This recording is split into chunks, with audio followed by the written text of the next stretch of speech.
Hello everyone! So habang ako ay nagdidilig nitong mga halaman everyone yan. So biglang may pumasok na pusa at ipapakita ko yung pusa.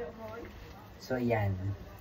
Pumasok yan ng bigla yung pusa dun sa bahay. Pagkapasok, so ako naman ay natuwa at may pumasok na bigla sa bahay. Kasi habang ako nagdidilig bukas yung pintuan.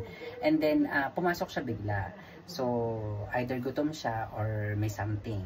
So pagkatapos ko magdilig, sabi ko sa kanya is lumabas kasi gawa ng ayaw ng alaga ko ng may umiingaw na pusa sa loob kasi nagpapasok ako. Pero okay naman sa kanya na merong alaga ako, na mag-alaga ako ng pusa. Kaso is ayaw ko talaga na yung sobrang mabalahibo at gawa ng mahirap maglinis ng mga sofa. So ngayon pinainom ko muna siya.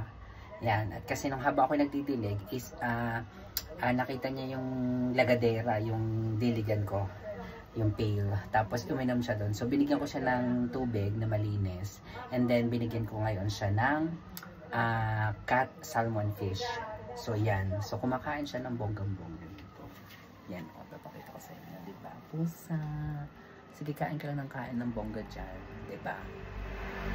Hindi ko alam kung kaninong pusa ito. Basta naawa lang ako kaya pinakain ko na yung pusa ng cat salmon fish. So yun lang. Dapat maging okay tayo sa mga hayop.